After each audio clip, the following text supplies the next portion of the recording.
Well, International Relations and Cooperations Minister Ronald Lamola says South Africa will continue to engage with Russia and Ukraine to get a negotiation to stop the conflict. Lamola says he spoke to, in fact, SABC News as Pretoria is hosting Ukrainian President Zelenskyy. Khayelihle Khumalo has more for us. Well, certainly quite a very important working visit, as we know that President Zelenskyy is right here in South Africa amid a raging war in Ukraine. But really, to look at the significance of this, we do have Minister Lamola here. Minister, let's just get straight into it.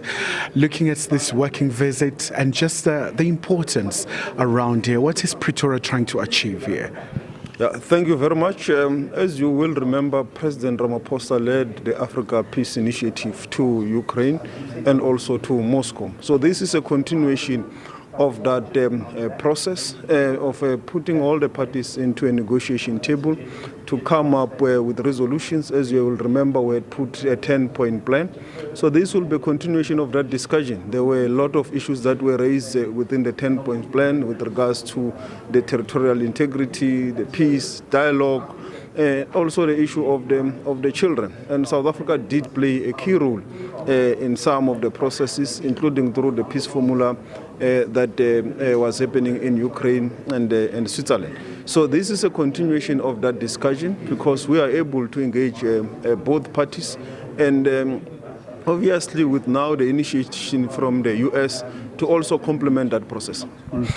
And obviously, Minister, you just got back from Russia as well, and I would imagine perhaps with your counterpart, Minister Lavrov, it's one of the issues that you really just looked at. What do you make of the sentiment, perhaps others saying President Zelenskyy should not come here? Yes, we had a discussion, and Minister Lavrov understood the context of our initiation as part of the Africa initiative, that it remains important that countries in the global south should play a role, and if there could be any process and assistance, it is very important that the voice of the global south in this peace process between Ukraine and Russia, the voice is also heard. Also, the African countries have got a role to play, and you will also remember that also our president had a telephone call with President Putin.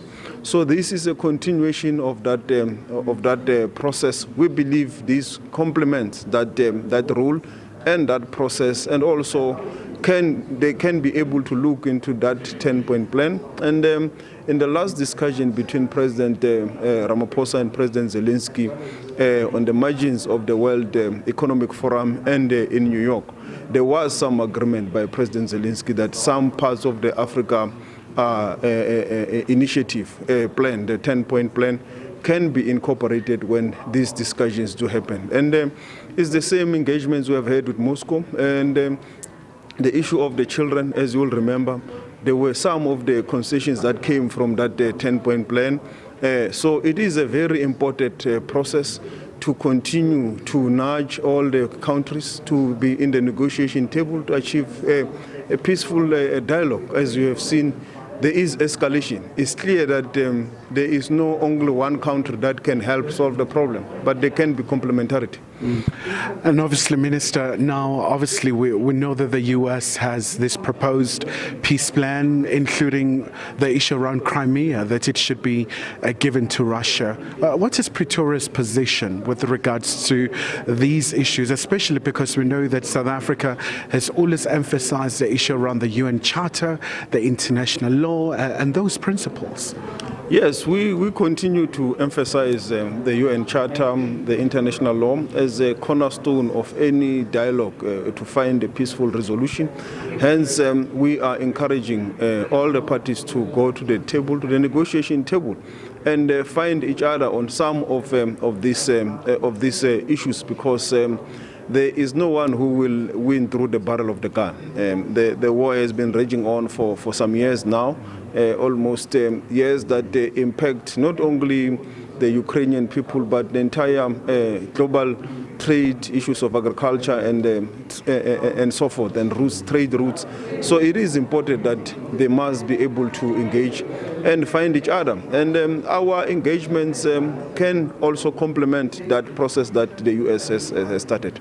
Minister, quick one before I let you go. DRC, it's still a topical issue, especially because you still have the SNDF members still in Sake and Goma. Any just update in terms of the way forward in just seeing cessation of hostilities?